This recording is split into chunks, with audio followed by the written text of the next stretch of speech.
于胖还是为这次林贾里火山整个体验的行程做一个总结。首先很遗憾，于胖没有登顶山顶，大概距离还有300米的距离。自己为什么没有登顶上去？第一，装备上存在问题。我其实后面也可以专门做一期关于我这一次火山的一个装备的一个分享。然后第二，整个行程的选择，我个人倾向大家不要选于胖这个新线，前面2天其实是状态最好的时候，让你去浏览风景，而把体力消耗得太严重。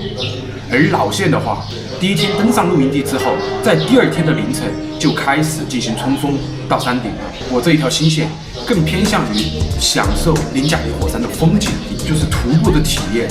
的层次感是非常的丰富。火山顶到湖边，你能够经历密林很陡峭的那种山路，最后来到了清澈碧绿的湖边，还可以在湖里面游泳、泡温泉。我最终又很难的是全程爬升的，又爬到了林贾里火山的另一个露营地，为冲顶做准备的一个营地啊，这个体力消耗非常大。如果说大家是冲着冲顶这个目的的话，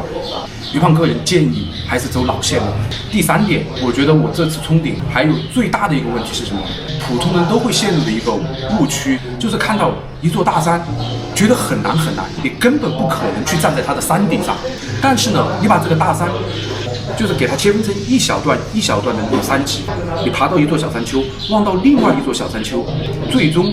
陆续进入山顶，不会陷入那种就是很高的距离、很长的距离的那种绝望感。整个这座山给我的一个视觉的误差，我个人认为，爬火山是真的很难，很细微的那种火山灰混搭着圆溜溜的石头，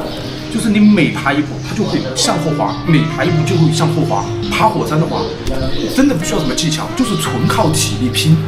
尤其是大腿和小腿的这种力量啊，就是走一步，你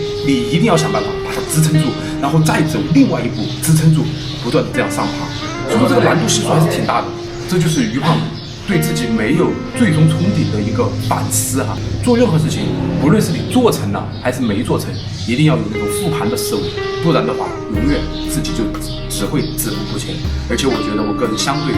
欧美朋友的那种体力真的是差太多了，可能也有岁数的原因啊。我还想给大家分享一下，其实林贾里火山它不仅只有观光啊，然后最终冲顶啊，也不是适合大多数人的一种旅行方式。因为我看到3个韩国小妹妹，她们玩林贾里的方式就是什么，就是很美美的，自己也不用背什么东西，就是自己的行李，然后吃的喝的全部都是挑夫给她安排好。他们到了某一个很重要的景观点，然后挑夫或者向导就会给他们摆一个这种小桌子，然后再摆一个那种露营的椅子，他们3个就在那里美美的开开心心的拍照，向导还有帮他们拍照，喝的是可乐，全程都是那种拉罐的可乐，喝可乐，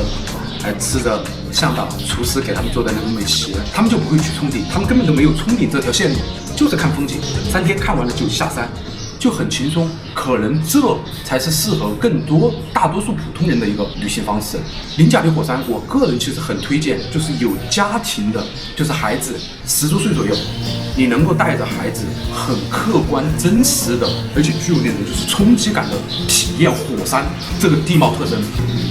火山在爆发的时候，它会毁灭整个生态和周边居住的人，但是它在大多数时候就是很安静的，其实它是在滋养着这片土地。比如说，它形成了一个火山过后的堰塞湖，因为这个湖海拔高度很高，2000多米，一般的人类或者生物是很难住这个区域，它的生态就非常的原生，就很漂亮。那个鱼都是那种蓝莹莹的，整个围绕林贾里火山这一片像那种梭罗树，就是成堆成堆的生长着。因为火山的滋养还有海拔的高度，会形成大量的草甸、乔木、灌木还有丛林。温泉从顶部流下来，形成天然的很多个瀑布。因为于胖这个3天2夜只能看到一个瀑布，实际上4天3夜有很多的瀑布景观打卡点，真的相当漂亮。整个地貌的话，因为火山，我会觉得是异域星球的那种既视感，就是围绕着火山从上至下，因为火山熔岩的流失它的地貌就会形成千万个那种自然的沟壑，哇，真的是我觉得很漂亮。而且海拔的落差也相当大，难怪林贾里在欧美就是整个目前我来说的话，除了非洲以外的，我能够看到全球的人都在林贾里徒步，真的这条线路我觉得相当适合带着那种10岁的娃，他有一定的知识储备，他来真实的感受火山的地貌，火山为什么会形成，火山它所到之处会造成什么样的破坏，它破坏之后，当它安静下来，又会形成一种什么样的地貌。我相信小朋友看到这些异域的风景，他会有10万个为什么，会对向导发问，会对他的母亲和父亲发问。带着小朋友来体验，还有一个好处是什么呢？他能够体验到 international 的那种，就是很国际化的一些礼仪。比如你能够迅速的增长你的英文单词。像于胖这一次行程我英语其实是很烂的那种人因为这次登林贾里火山，我就很牢记了2个单词，火山叫 volcano， 顶峰叫 summit。如果说小朋友来的话，因为他大量的问题，他的一个需求，他的英文单词会蹭的上升，他能够了解一些就是很国际化，我们在国内感受不到的一些文化。比如说像于胖学到的，我看到有很长一队人的时候，我就会站在边上等待他们过，基本上都是这样，只要见到人擦肩而过，他都会一个 say hello， 然后一个微笑，就是你能够感受到这种不同的文化他们见到陌生人的这种交流的方式，这一点对小朋友未来的那种他的眼界，他的那种国际范